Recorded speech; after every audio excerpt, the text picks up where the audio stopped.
Hola, buenas tardes, ¿cómo estáis? Espero que bien. Yo estoy bastante afectado por todo esto que se está produciendo y escalando con Irán. Y quiero hacer un vídeo un poco explicando algunos de los tópicos que están discurriendo por las redes, ¿no? Sobre la posición estadounidense, las perspectivas, lo que pretenden de Irán los Estados Unidos y el gobierno de Trump. Y la verdad es que se dicen muchas tonterías. O sea, se está diciendo que la posición de Trump sería la de intentar destruir Irán, o sea, en el sentido de intentar que el aparato de Estado salte por los aires y se dé lugar a una especie de Irak 2.0, digamos, o sea, de que, bueno, entre sí las diversas fracciones de influencia ideológicas, de poder y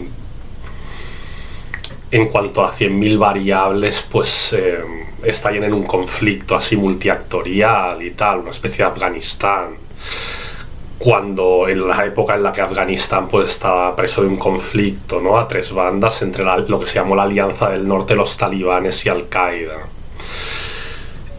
Y realmente no tiene ningún sentido. O sea, incluso se dice que si Trump tirará la bomba atómica, que si han participado atacando con aviación los Estados Unidos, la USAF, la USAF, las fuerzas aéreas estadounidenses, cosa que no han hecho.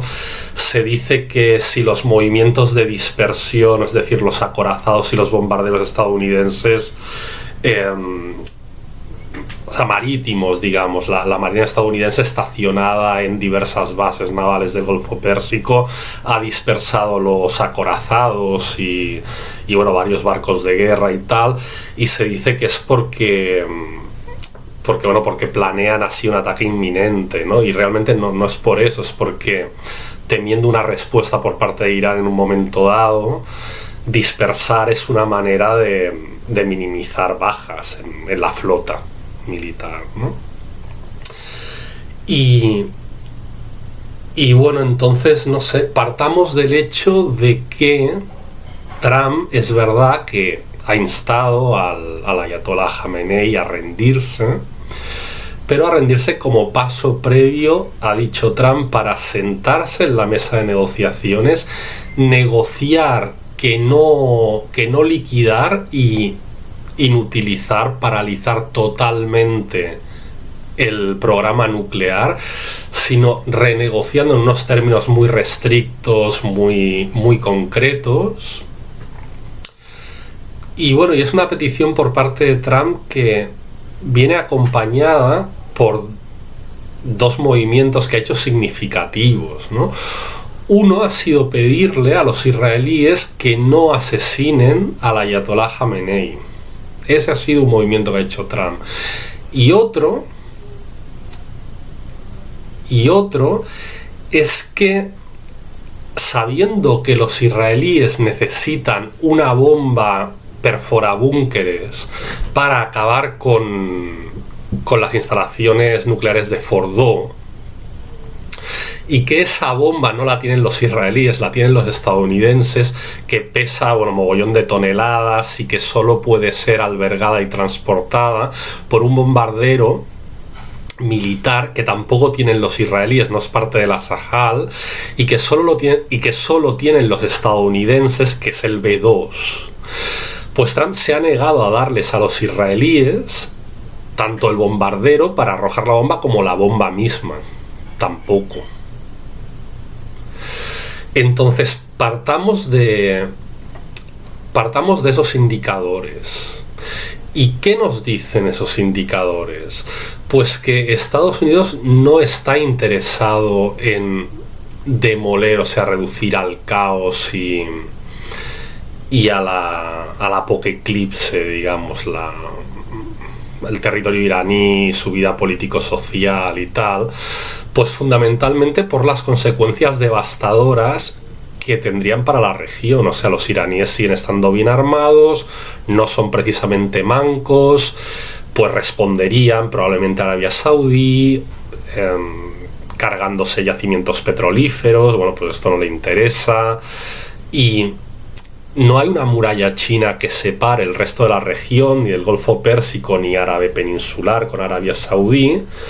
Recordemos, tampoco hay una muralla china que impermeabilice Irak, donde Estados Unidos están estacionados con cantidad de bases, y a quienes no interesa una penetración luego de una lógica iraní, digamos, de devastación y de lucha intestina desencadenada y bueno, ida de madre, digamos, que pudiera afectar a Irak, porque la calma tensa que hay en Irak, es decir, la estabilidad más o menos precaria que han conseguido con un gobierno que no les sigue del todo la cuerda, pero que también más o menos tienen no bajo su gestión, pero lo tienen controlado.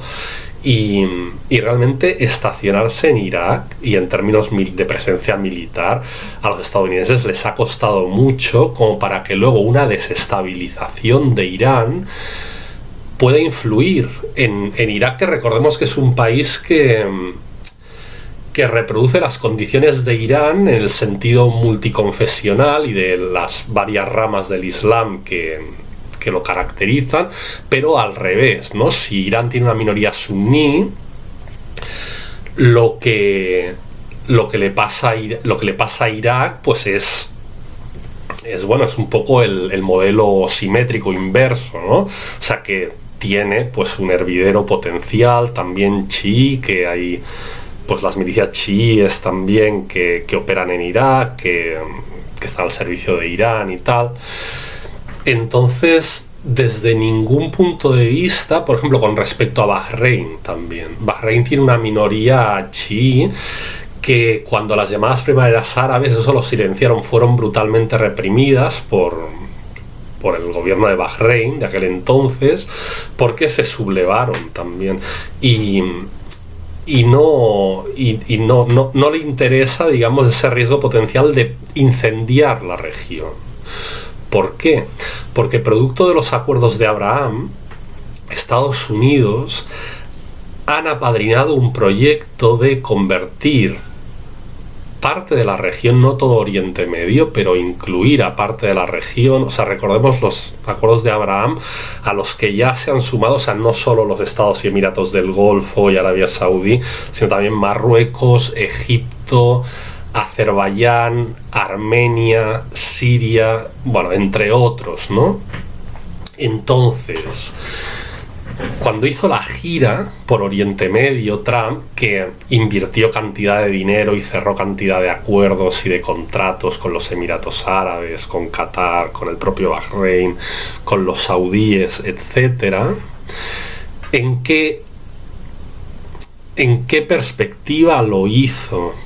Es en pro de crear una especie de zona franca, libre de aranceles, y donde haya libertad total de circulación, no solo de capitales y de mercancías, sino de importaciones, exportaciones entre los estados, y también de inversiones sin gravámenes. O sea, es una especie de zona comercial y de inversión común, o sea, una especie de Unión Europea, pero con mucha pasta. Porque esos países tienen mucha pasta, porque sociológicamente las sociedades, y lo sé, ¿no? Porque he estado en la región y realmente no es por caer en generalizaciones, pero bueno, como estamos hablando a nivel macro, a nivel estructural, y estamos generalizando, pues salvo excepciones, la mayoría, la generalidad de las sociedades sunitas son muy consumistas. El Islam es una religión de mercaderes, de comerciantes, o sea, son familias que siempre las ves con las bolsas del centro comercial, yendo al mall, con los carritos llenos, con el maletero del coche lleno de compras. O sea, realmente es un mercado solvente de, o sea, unas capas medias y unas capas adineradas importantes, criadas a la sombra de los petrodólares y de la industria petrolera, petroquímica, etcétera, de la región, y que tienen mucha voluntad de gasto. O sea, es parte de su estilo de vida. Entonces esa especie de región mall, por decirlo así, como un mall gigantesco que quiere crear Trump allí, junto con los países signantes de los acuerdos de Abraham, pues no quiere exponerse a que la región se contagie de un estallido de las condiciones y de la situación en Irán. Entonces, esa es una razón, o sea, le interesa una zona donde haya paz, de manera que los inversores no tengan incertidumbre de inversión, sino que sepan a qué atenerse, que no haya grandes fluctuaciones monetarias, cosa que la guerra trae, pues grandes fluctuaciones monetarias, porque no sabes cómo mañana va a estar la situación, y entonces pues o sea, no se invierte. Al no invertirse, pues el dinero, hay menos demanda monetaria de comprar dinero de determinado país, porque no pretende exportarse allí ni invertirse allí. Como hay menos demanda de compra de la moneda de estos países, hipotéticamente, ¿no? Si la guerra se contagiara, pues hay una devaluación monetaria, las perspectivas de ganancia pues son menores y tal, ¿no? Entonces esa es una razón. La otra gran razón es que interesa a los Estados Unidos el apocalipsis total de Irán y por lo tanto su genuflexión hacia los israelíes, y por lo tanto que israelíes camparan a sus anchas en Oriente Medio y que no tuvieran atadero, digamos, que no tuvieran un contrapeso en la balanza por parte de otro actor. O sea, les interesa a los Estados Unidos un escenario unipolar de hegemonía regional israelí ilimitada. Evidentemente no les interesa que desaparezca Irán del mapa, por decirlo así. O sea, como potencia. De hecho, Trump tiene la clave, bueno, ya lo he dicho, Trump tiene la clave para darle a los israelíes la bomba y el bombardero para cargarse Fordow, que es la instalación que está, bueno, a muchos metros bajo tierra, como varias, ¿no? Pero Fordow tiene concretamente un bloque, digamos, la instalación es subterránea. Y donde está la especie de turbina, estas las centrifugadoras de enriquecimiento. Y antes de llegar a ella hay un bloque de acero como de 50 metros, rebozado, envuelto en concreto, y que es intraspasable por cualquier bomba convencional. O sea, solo con esa bomba lanzada desde ese bombardero puede destruirse el proyecto nuclear. Y si no se destruye esa instalación de Fordow, el proyecto nuclear iraní está continuando. Vale que, como es un proceso complejo, se ensamblan los procesos, o sea, por motivos de minimizar riesgos y para que no se destruye, o sea, para evitar que se destruya todo de un plumazo en su conjunto en caso de ser atacados. Lo que han hecho los iraníes es diseminar, repartir instalaciones a lo largo y ancho de la geografía iraní, pero lo central, digamos, o sea, hay otras que se pueden reconstruir, pero Fordow realmente es donde está la madre del cordero, y Trump se ha negado explícitamente a acabar con el proyecto nuclear iraní. Solo lo quiere renegociar. O sea, tiene la llave para convertir a Israel, con una hipotética participación estadounidense en esta escalada, en el único actor regional hegemónico, y no lo está haciendo, no le interesa. O sea, sería un Israel independiente respecto de los Estados Unidos. Los Estados Unidos no quieren a los israelíes independientes, quieren que sean dependientes de ellos, que dependan de la coinversión en I+D, en tecnología, de la financiación estadounidense, que dependan de el propio lobby sionista, AIPAC, de apoyo a Israel estadounidense, y de sus negociaciones por parte del gobierno federal con el mismo. O sea, no, los Estados Unidos tienen unas perspectivas en la región que son de hegemonía propia, también no israelí, sino estadounidense.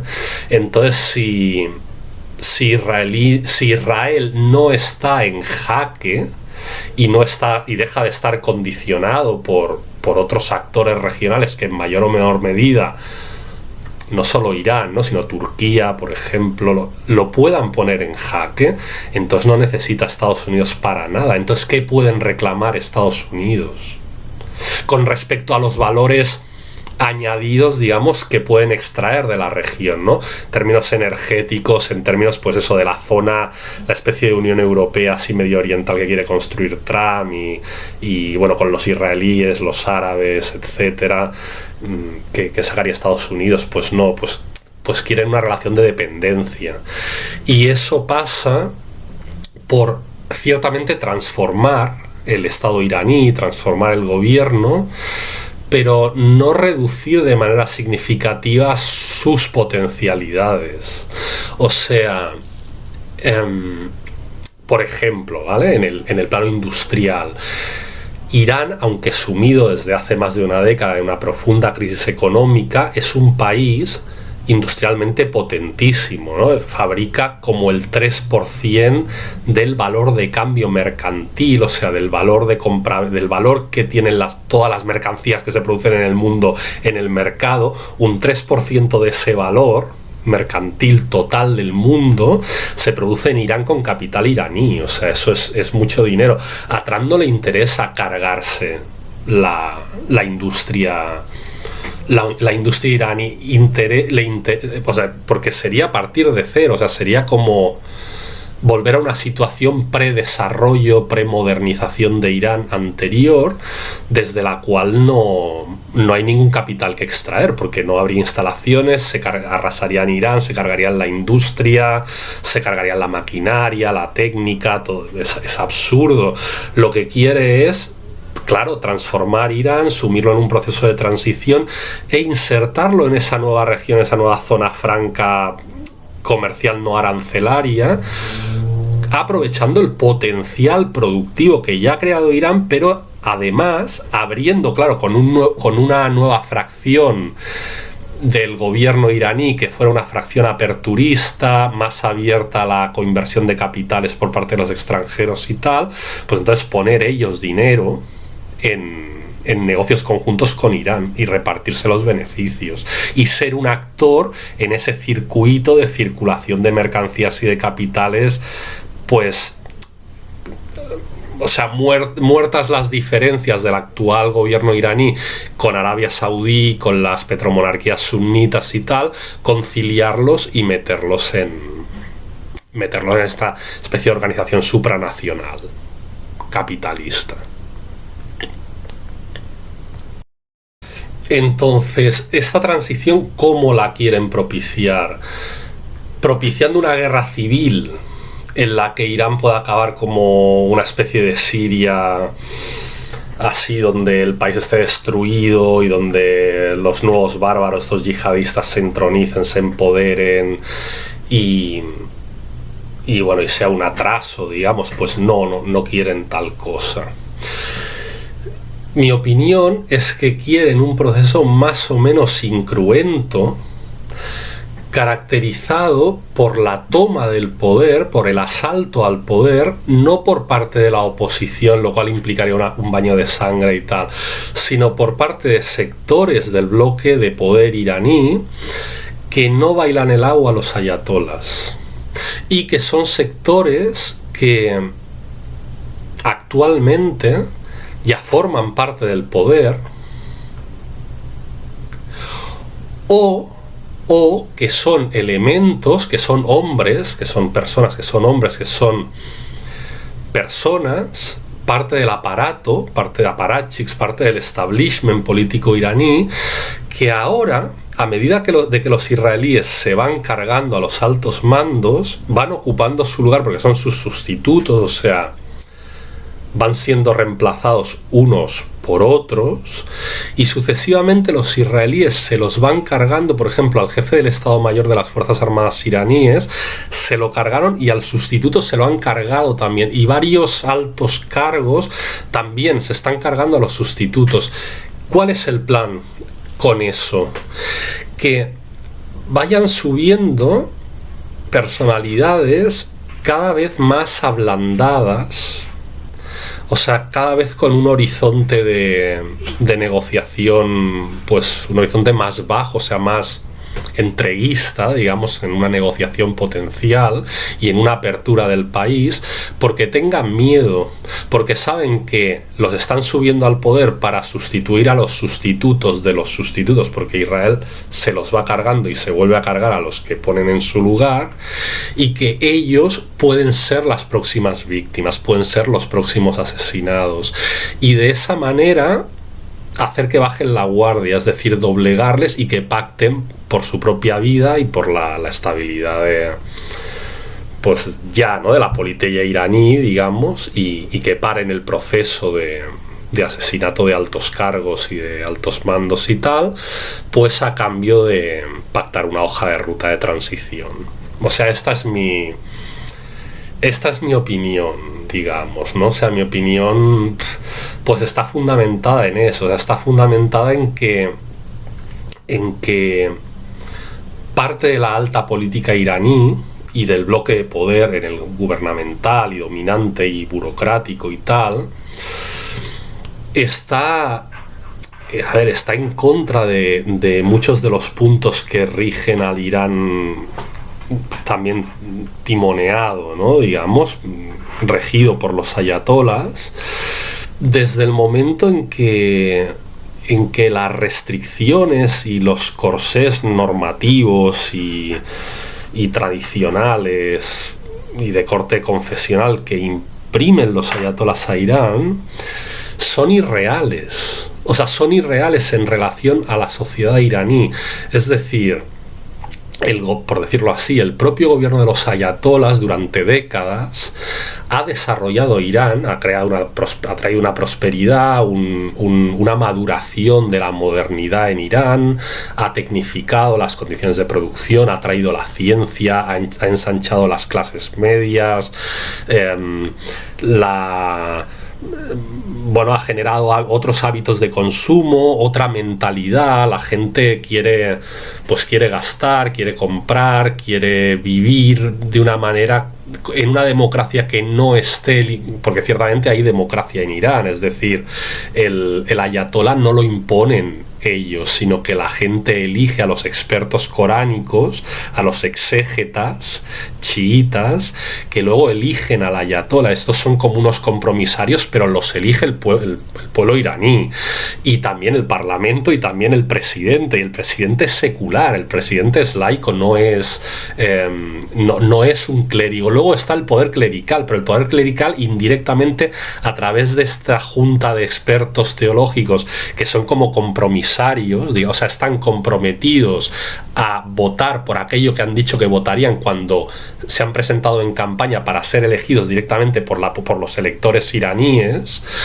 Pues bueno, pues sí, simplemente sí que disfrutan de esas condiciones, pero hay unas limitaciones, ¿no? El Partido Verde de la oposición, así un poco más liberal, pues fue ilegalizado. También con respecto a los socialistas, los comunistas, pues hay una persecución también implacable y tal.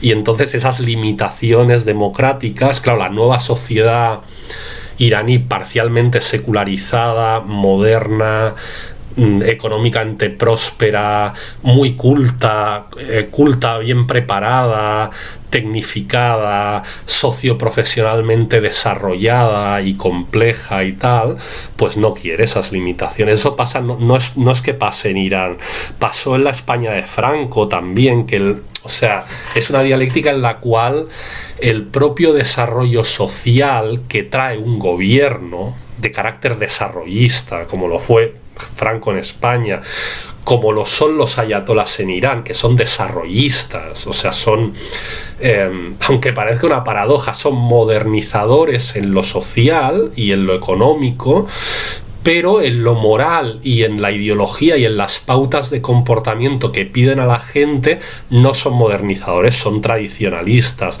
Entonces, ¿qué pasa? Que la propia sociedad quiere ir más allá de eso, ¿no? Y ya no hace caso. No sé, por ejemplo, ¿no? Las operaciones cualquier operación de cirugía estética está prohibida en Irán. Pero en la práctica sí que hacen operaciones de cirugía estética, con una gran demanda de mercado iraní, que además es solvente porque la gente puede gastar, porque, o sea, la gente en general, hay mucha pobreza en Irán, pero insisto, hay lo típico de la racionalización modernizadora, unas capas medias que están ensanchándose, que son amplias, que tal. Luego recibe población de países circundantes, Irán también, que van a operarse a Irán. O sea, todo esto en un país que por teología, digamos, prohíbe las intervenciones de cirugía estética sobre el cuerpo y especialmente la mujer. Entonces hay un divorcio entre la sociedad y la política y gran parte del aparato político. Yo diría que ya la mayoría ya no siguen, o sea, los que permanecen como la vieja guardia que permanece cerrando fila alrededor de los ayatolás, yo creo que es una minoría. Y con respecto a todo un régimen de ideología, un régimen de conocimiento también.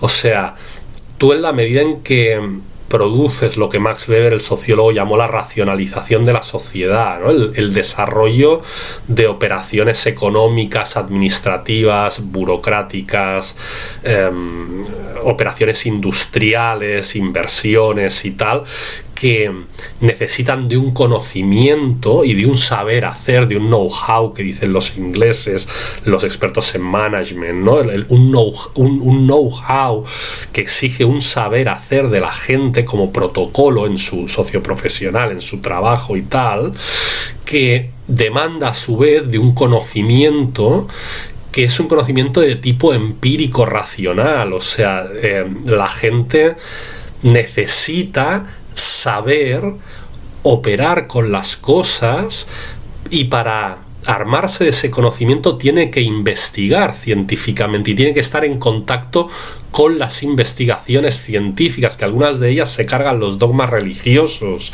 Entonces ya es gente que no traga con un sistema, lo que llamaría Foucault, con un régimen de saber, con un régimen de conocimiento epistemológico en Irán, fundamentado en que la fuente epistemológica es un libro y los exégetas de un libro lo que te dicen que procede, según las suras, según los hadith, según el Corán. Esto es algo claro. La gente ya no puede funcionar con ese marco de conocimiento, digamos, ni siquiera especulativo, porque tampoco se puede especular, ni siquiera racional especulativo, sino dogmático a partir del Corán. Es incompatible. Es como lo que dijo... O sea, a la gente se le caen los velos en muchas cosas, producto del propio desarrollo que ha traído el propio gobierno a Irán. O sea, digamos que estos sistemas que son tradicionales en la normativa social que imprimen y en la moral, pero son desarrollistas en lo mercantil, en lo económico, en lo científico y en la experimentación y tal, en términos marxistas sería como que son sus propios sepultureros y cavan la propia fosa donde serán enterrados.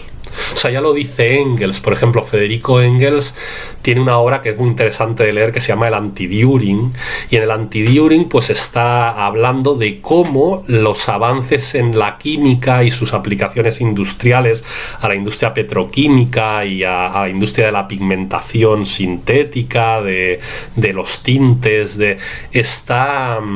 o sea, en términos filosóficos, digamos, ya en la época, en el siglo XIX, daba al traste con todas las escuelas idealistas, digamos, metafísicas, que asignaban a la materia una esencia metafísica o una esencia, digamos, que iba más allá de la materia, ¿no? Porque decían, claro, a ver, más allá de las propiedades visibles y de las propiedades materiales objetivables, decían esos filósofos idealistas, la materia tiene un funcionamiento que, aunque solo vemos lo visible, lo lo fenoménico, digamos, está fundamentado en cualidades que son invisibles y que son metafísicas y que no están al alcance del ser humano su conocimiento y su descubrimiento. Pero la química, en la medida en que descubrió pues la estructura de la materia, también la física y tal, pues en términos estructurales se carga todos esos preceptos filosóficos, ¿no?, que establecían un divorcio entre la materia visible y una supuesta metafísica de lo invisible, porque dice, no, la estructura es física también, y es una estructura química que también es objetivable, que también es cognoscible y tal, ¿no? Y entonces en Irán pues pasa lo mismo, o sea, la sociedad ya está tan divorciada respecto, por el propio progreso social, respecto del marco del marco cosmológico, ¿no?, de la cosmovisión teológica de la fracción clerical del poder político, que ya no se pueden conciliar, ¿no? Y entonces la sentencia de muerte pues está decretada, no porque intervenga una potencia exterior, sino por la propia evolución del interior de Irán. Lo que pasa que, claro, desde el exterior lo que quieren hacer es, digamos, dar el empujón, dar la piedra de toque a ese proceso, ¿no? O sea, y yo creo que es lo que piensan los Estados Unidos, que si ellos de alguna manera entablan contacto con fracciones del poder que no son ya tradicionalistas, la mayoría de la gente de Irán, sin necesidad de apoyar a una oposición que no la van a apoyar porque son quinta columnistas del imperialismo y de los enemigos tradicionales de Irán, ¿no?, como son los mujahidines del pueblo, que son de la CIA, que militan en la internacional socialdemócrata que preside Pedro Sánchez, por ejemplo, y que están todos en contubernio por digamos, llevar a Irán a una posición de postración, ¿no?, respecto a Occidente y tal. Pero claro, la población iraní esto es culta, está políticamente muy formada, muy alfabetizada, tiene mucha cultura política, y no van a apoyar a los mujahidines del pueblo, ni van a apoyar al candidato este que ha salido de Reza Pahlavi, que se llama también Reza Pahlavi, que es un descendiente de quien era el monarca y que quiere restituir la monarquía y tal. Esto, los Estados Unidos saben que la gente no los va a apoyar, ni a los mujahidines del pueblo ni a los pretendientes legitimistas de restauración monárquica, porque eran tan criminales y tan adversos a los iraníes que todos en un momento dado se juntaron contra ellos, desde los comunistas, los socialistas, hasta los islamistas, los integristas. O sea, todos formaron bloque contra el viejo poder, ¿no?, del Shah de Persia. Entonces los Estados Unidos saben que no van las cosas por ahí, y lo que quieren es una alternativa de recambio que no lleve una descomposición virulenta y cruenta de las condiciones de vida en Irán, sino un nuevo poder que enseguida que se erija, digamos, gran parte de la población, pues también por el miedo a que la cosa continúe, el miedo a la guerra, o sea, por una serie de miedos, y porque realmente la revolución islámica en el sentido ideológico ha perdido mucho fuelle, un poco por lo que ya he explicado, que los procesos de secularización y de racionalización que van de la mano con la propia modernización, pues hacen que la gente no se conforme a eso. Y nada, y yo creo que eso más o menos es lo que van a estar promoviendo. Y en términos militares, así puramente militares, de escalada, ¿qué futuro le veo a Irán? O sea, el sentido no ya del análisis que hemos hecho, sino puramente en lo que significa este toma y daca actual. Pues no, yo particularmente, sin entrar en juicios de valor, pero no le veo mucho. O sea, si miras noticias, pues ya varios jerarcas se están yendo de Irán, han identificado los aviones que son sus aviones oficiales, desde los cuales ellos hacen vuelos y tal, pues saliendo de Irán y bueno, y nada, y eso, y digamos la táctica israelí de cargarse a los jerarcas y a los altos puestos para que consecutivamente, sucesivamente vayan siendo sustituidos, pues no es solo una táctica para minar la moral, digamos, de estos jerarcas, ¿no? O para hacer que tengan que repasar, digamos, los protocolos de actuación porque son nuevos y no tienen la relación entre ellos que tenían antes con los que ya estaban años en ese puesto y eran expertos, pues ya con un trabajo en red globalizado, digamos, con otros expertos y tal, sino que rompen, ¿no?, esa cadena de actuación porque los nuevos que suben, pues hay cosas en las que se tienen que actualizar, ¿no? Y no tienen esa experiencia, tienen un poco que partir de cero en algunas cosas y tal. Sí, o sea, se trata de eso, pero va más allá de eso, o sea, va sobre todo en el sentido de que normalmente, ¿no?, cuando vas sustituyendo una remesa por otra de altos mandos en una situación así, claro, por lógica de optimizar el potencial de cada remesa, tú vas poniendo, para tener perspectivas de darle la vuelta a los acontecimientos y de surtir victorioso y tal, vas poniendo a los mejores y a aquellos que tienen más fidelidad y lealtad contigo y que cierran más filas y que son más incuestionables, digamos, en cuanto a lealtad y en cuanto a operancia, en cuanto a efectividad y tal, ¿no?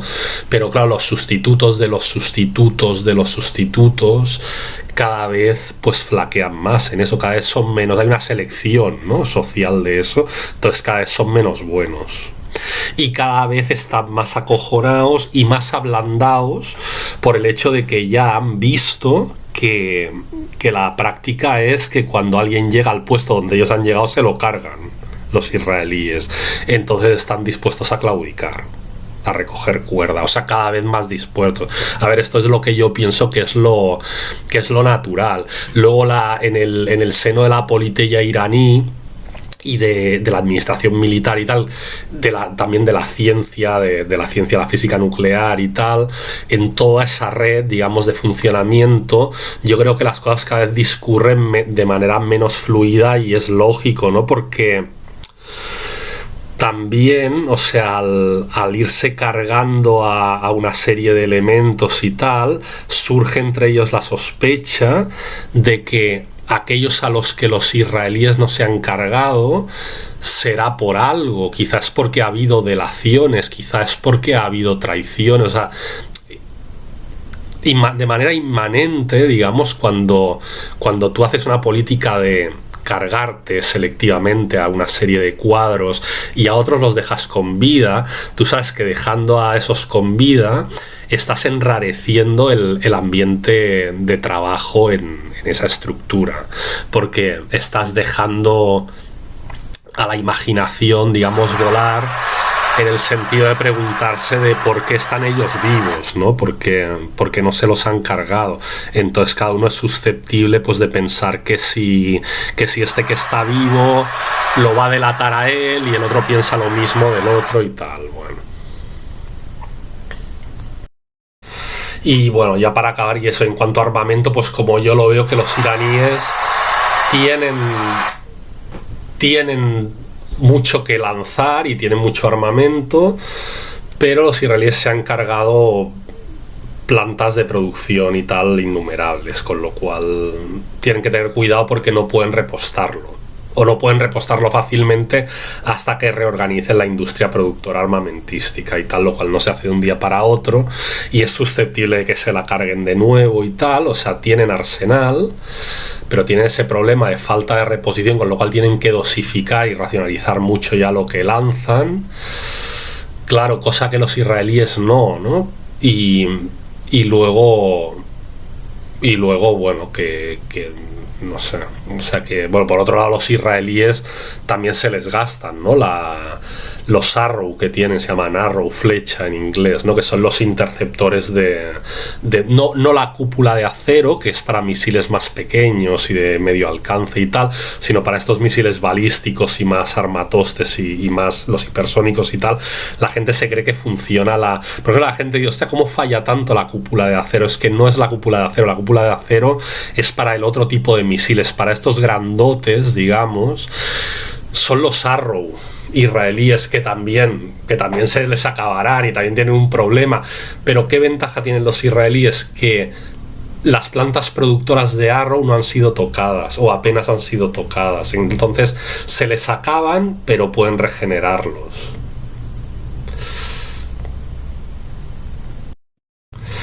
Y por supuesto otro problema de los iraníes es las lanzaderas, que los israelíes se han cargado no solo la industria productora misilística, sino muchas lanzaderas de misiles. Entonces el problema es, claro, tienes muchos misiles, pero tienes mucha munición, para tan pocas armas. O sea, si en el símil, pues las lanzaderas son las armas. Si no tienes con qué disparar, aunque tengas mucho que disparar, pero no tienes con qué disparar.